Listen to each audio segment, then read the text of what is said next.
Hi, very glad to see you on the channel. Before you start listening to the story, write in the comments whether you like the voice on the video. When Claire suggested a cruise, I didn't hesitate. We hadn't traveled in years. Life had been so tangled with work and routines, we needed something different. A week away with friends, ocean breeze, no emails or calls.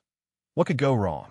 Doug and Maddie were already booked, and somehow it turned into a double-couple getaway. Something we used to talk about, but never pulled off. Claire said it would be good for us. A reset, she called it. I wanted to believe her. So I left the planning to her and showed up ready to reconnect. The ship was massive, a floating resort with more decks than I could count. But the real charm hit me that first night. Laughter echoed through the halls. The dining room buzzed with music and champagne toasts, and everyone was smiling. Doug and I signed up for the couple's talent show almost as a joke. Our wives laughed when they heard about it, but eventually agreed to join in. We didn't expect to win. We just wanted to make memories. Rehearsals started the second night. Claire and Maddie were hesitant at first, but the cruise director hyped it up enough to win them over. Doug had a guitar. I had a sketch idea. We kept it light, fun, nothing flashy. We knew we weren't competing with the magician couple or the ballroom dancers who looked like they'd trained for Broadway. But even at rehearsal, I could tell Claire wasn't really with me. She went through the motions, smiled for the crowd, but her energy was somewhere else. Maddie, too, distracted, giggling with the stage crew during breaks. Doug noticed it too. We both chalked it up to nerves. Or wine. Maybe both. When we didn't make it past prelims, I wasn't crushed. We'd have fun. I figured we'd grab drinks, laugh about it, and enjoy the rest of the night. But when I turned to Claire, she was already gathering her things. That was humiliating, she muttered. Seriously? I asked. It was just for fun. I'm not walking into the main lounge after that. Before I could argue, Maddie chimed in, already on her phone. We'll catch up with you guys later. Piano bar sounds better than pretending to be okay with losing.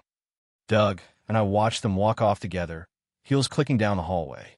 The piano bar wasn't even on that deck. We didn't say anything right away.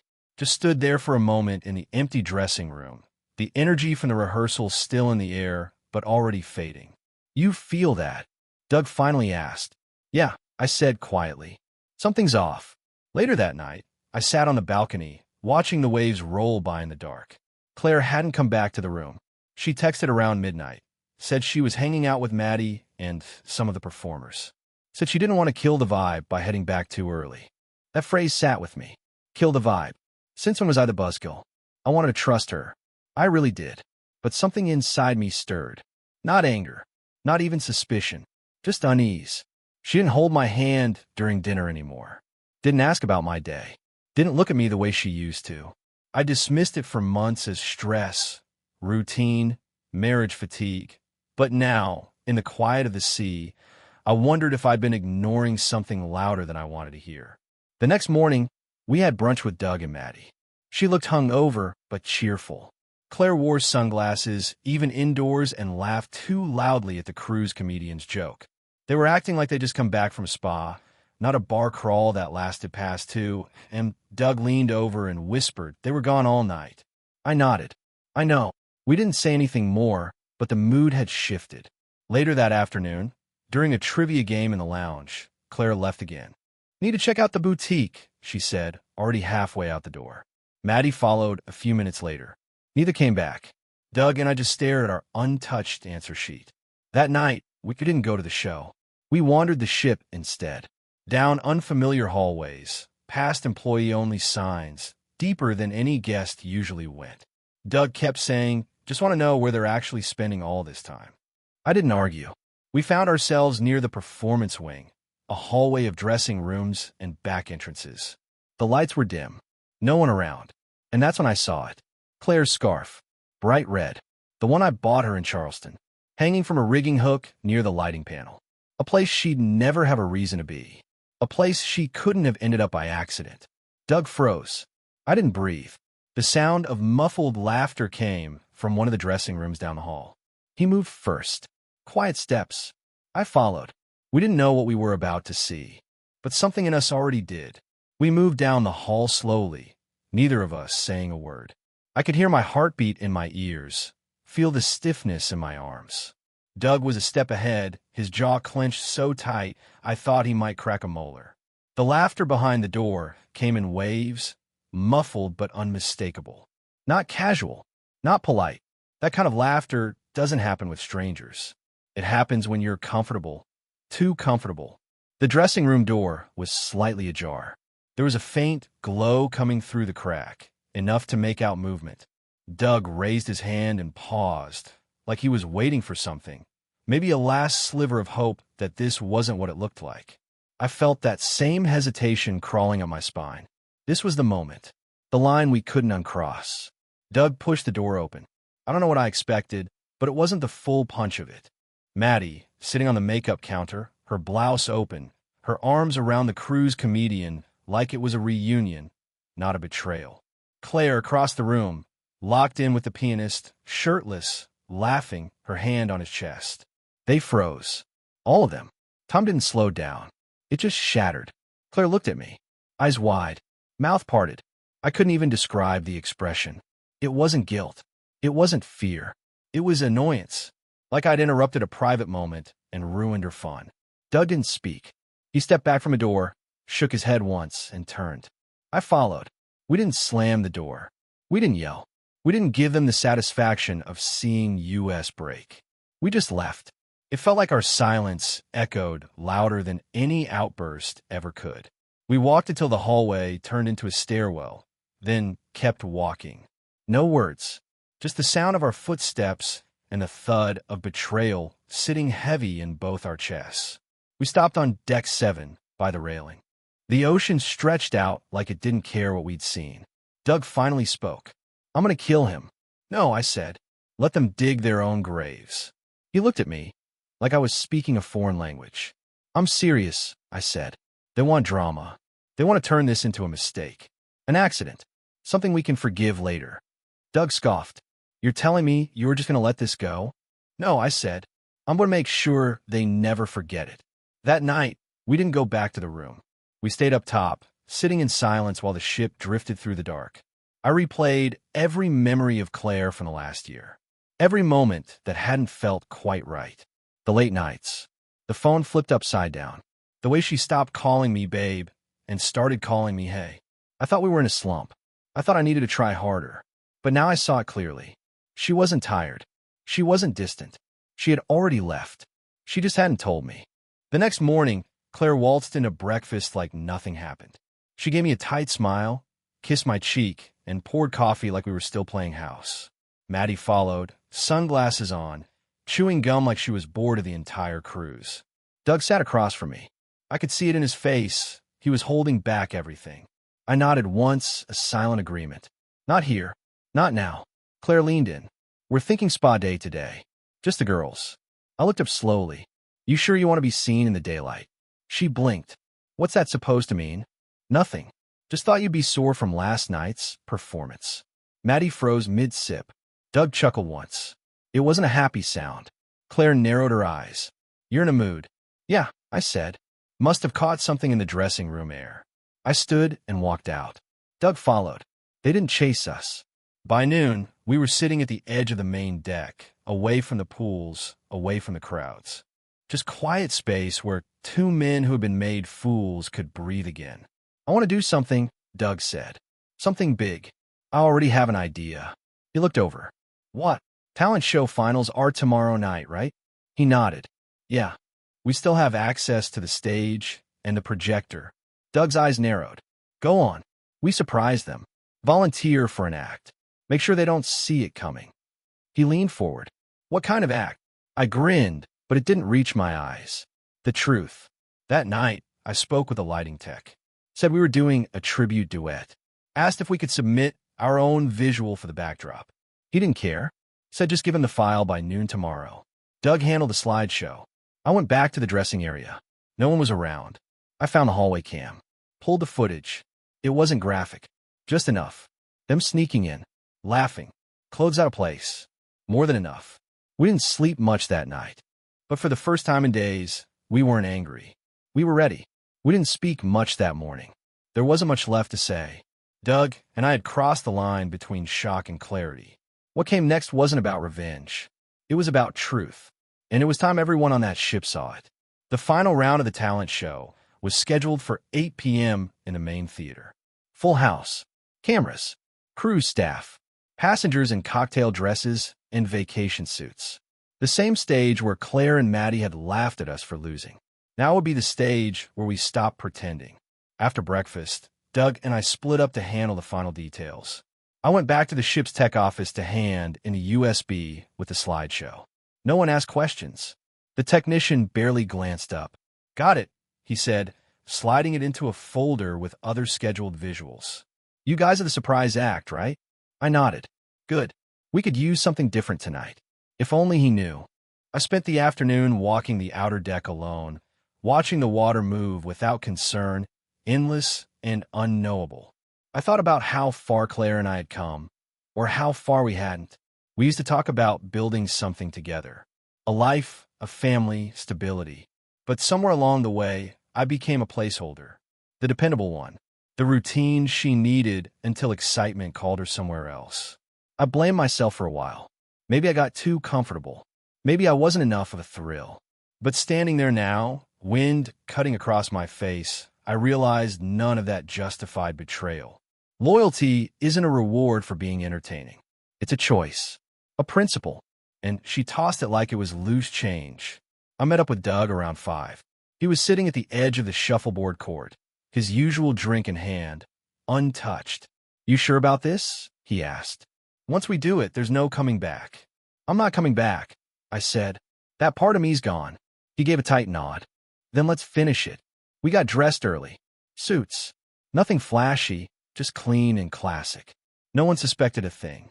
Maddie had sent Doug a text around 6. "Getting ready for the show. See you there." Winky face. Claire had sent me nothing. She hadn't spoken to me all day. Maybe she thought I was still sulking. Maybe she was too busy figuring out how to sneak off stage again. Didn't matter. At 7:30, we waited backstage. The cruise director was pacing with a clipboard, calling out names, checking the sound setup. She smiled when she saw us. "Glad you guys came back. Thought you gave up after prelims." Doug smiled. "We've been rehearsing." "Spoken like pros," she said. "You're closing the show, by the way. We bumped a dance act to fit you in. Hope you bring something fun." "We will," I said. The show started right on time. The theater was packed, lights dimmed, excitement buzzing in the room like static. Couples took the stage, singing, dancing, magic tricks. Laughter, applause, polite cheers. Claire and Maddie were seated near the front row, dressed to impress, drinks in hand, completely unaware. When the cruise director finally took the mic and said, "All right, folks, our final act of the night. An unscheduled surprise from 2 of our earlier contestants. Give it up for Ryan and Doug." The crowd clapped, a mix of curiosity and encouragement. We walked out calmly, instruments in hand, Doug with his guitar, me holding a small mic and a straight face. "Evening, everyone," I said. "We know we didn't make the cut last time, but we figured we'd give it one more shot.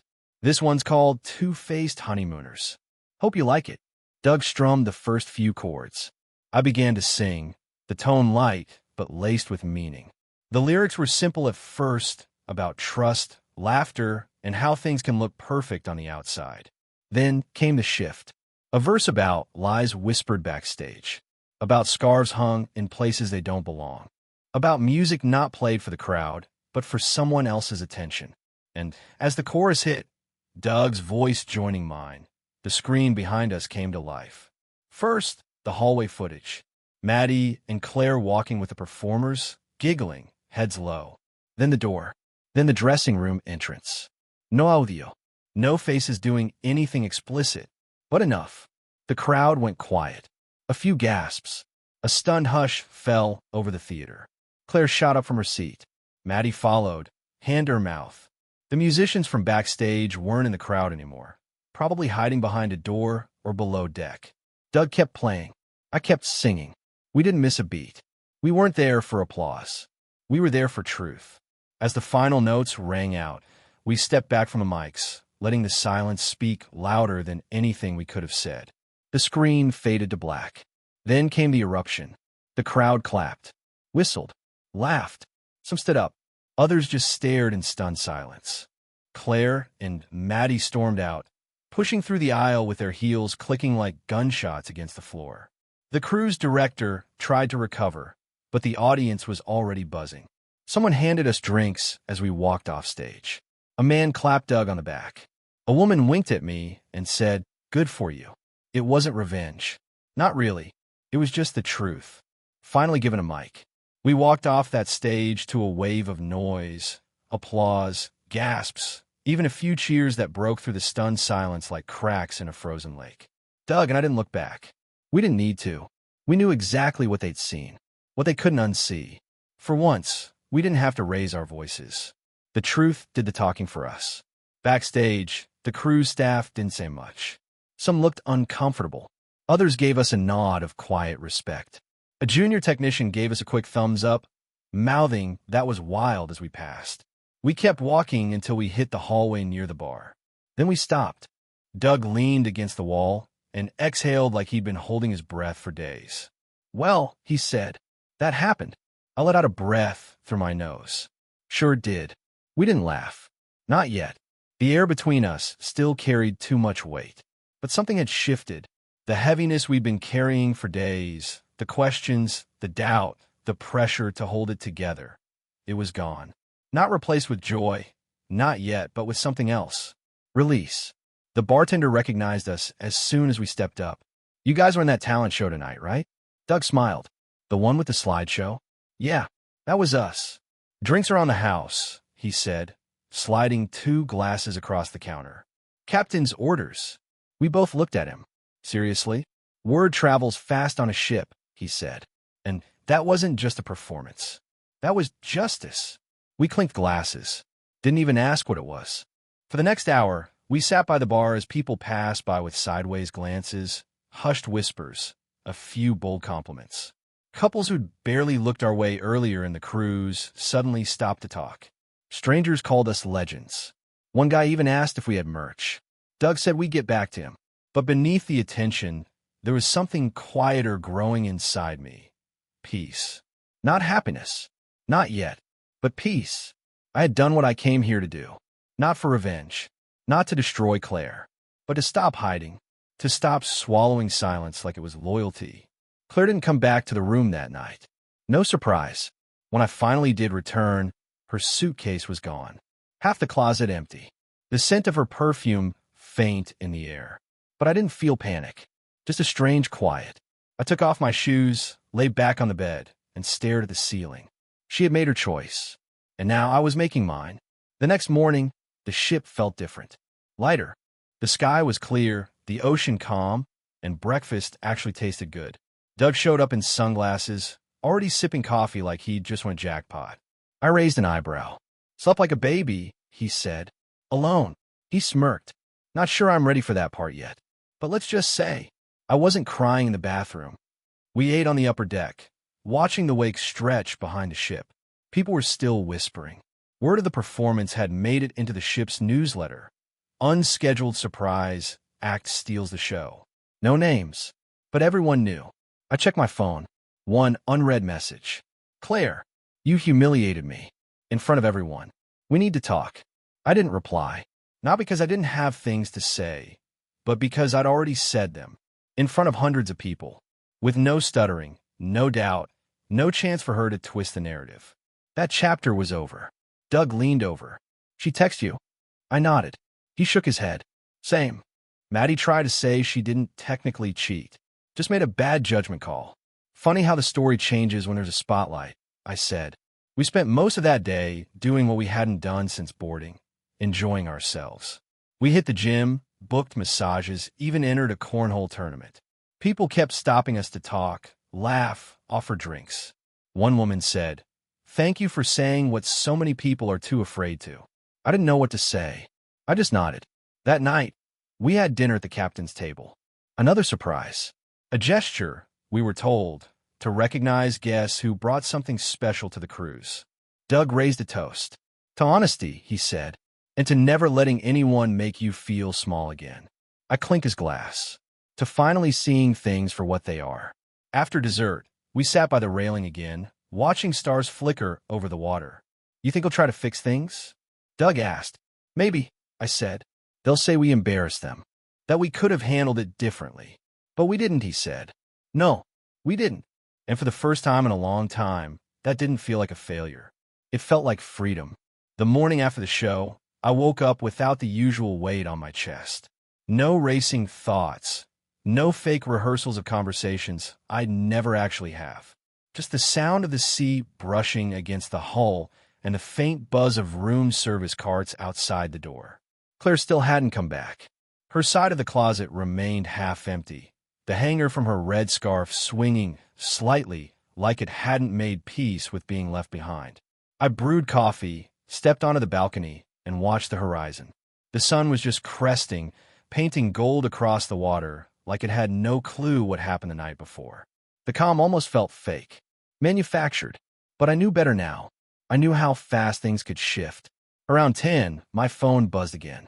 We need to talk. Please, meet me near the solarium. I stared at the message. The word please looked so unnatural coming from her, like she'd borrowed it from someone else's vocabulary. I didn't answer. I just got dressed, left the room, and walked the upper deck until I spotted her by the solarium railing. Dark sunglasses, hair in a tight bun, arms crossed like a kid caught sneaking out past curfew. She didn't smile when she saw me. She didn't even try.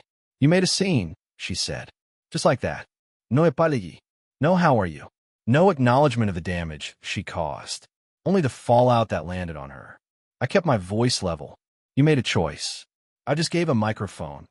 She pulled off her glasses. Her eyes were puffy, bloodshot. I didn't feel joy seeing her like that. Just a dull sense of finality. I never meant for it to go that far, she said. It was supposed to be fun. Harmless. Nothing about what I saw was harmless. She hesitated. It didn't mean anything. I tilted my head. But the lies? The disappearing acts? The pretending I didn't exist unless you needed something. Those meant nothing too? She looked away. I felt invisible. I nodded. So did I. Differences, I stayed. The silence between us stretched. The wind tugged at her dress. The ship's horn echoed in the distance. People passed by, but didn't stop. Most avoided eye contact. I didn't think you'd do something like that, she said finally. Put everything on display like that. No, I said. You thought I'd stay quiet forever. She didn't argue. I didn't come here to fight, I added. I came to tell you that when we dock, I'm filing. This marriage is over. Her face twisted. Not rage. Not even shock. Just resignation. You'll regret this, she said. No, I said. You will. I walked away before she could answer. Later that day, Doug told me Maddie had tried the same routine. Tears. Half excuses. A weak attempt to turn the story inside out. She said I humiliated her, he said, leaning on the railing beside me. Funny how they were never embarrassed while they were doing it. He laughed, but it was bitter. Yeah, real bold until the lights come on.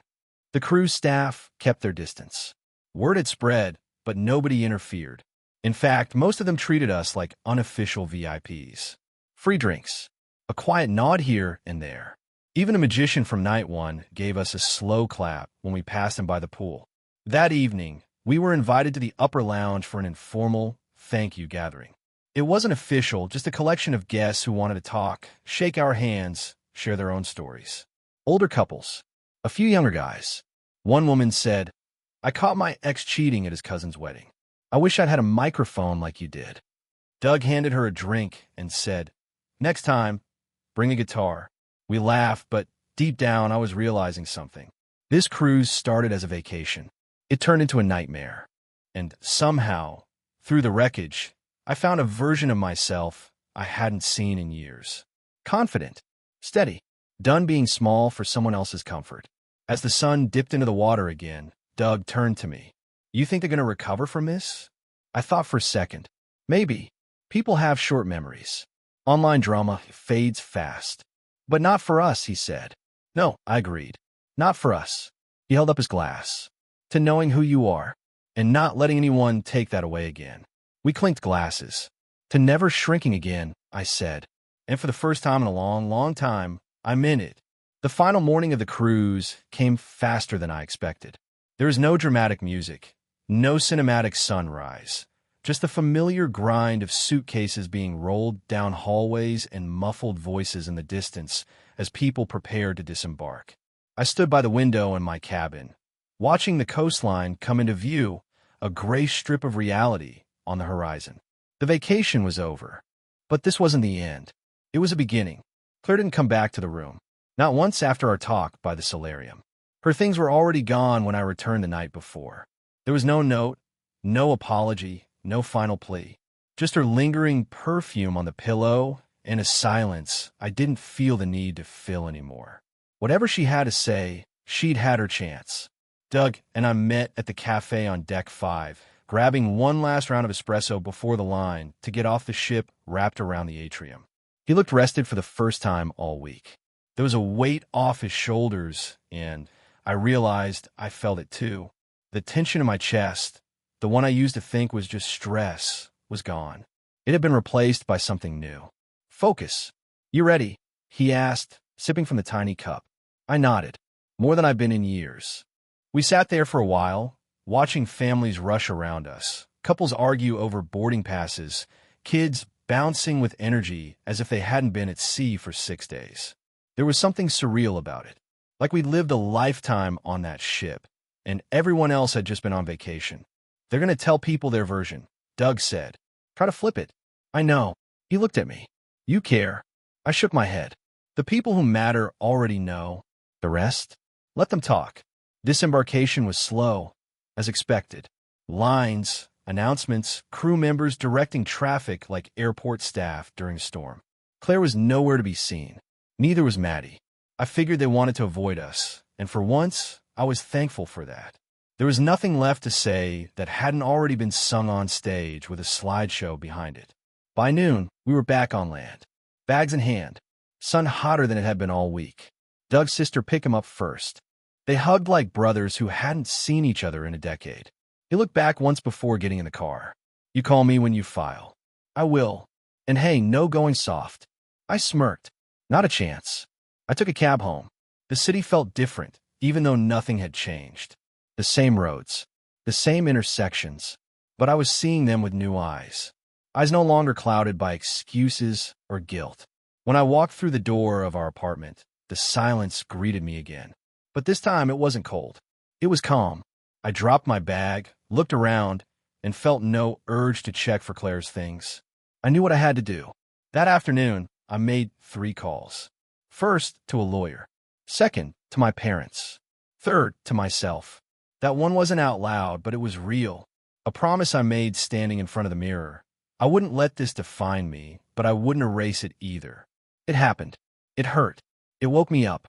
Claire called the next evening. I didn't answer. She left a voicemail. You're really going through with this? She asked, voice tight. You're going to throw it all away over one mistake? You're not even listening to my side. You made me look like a monster in front of everyone. Is that what you wanted? I deleted it halfway through. Later that week, I got an email from the cruise line.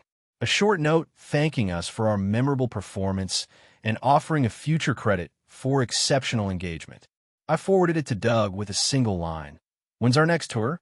He replied in seconds, already writing the sequel. I didn't feel bitter. I didn't feel vengeful. What I felt was something I hadn't felt in a long time. Hope. Not the naive kind that waits for people to change, but the kind you build yourself.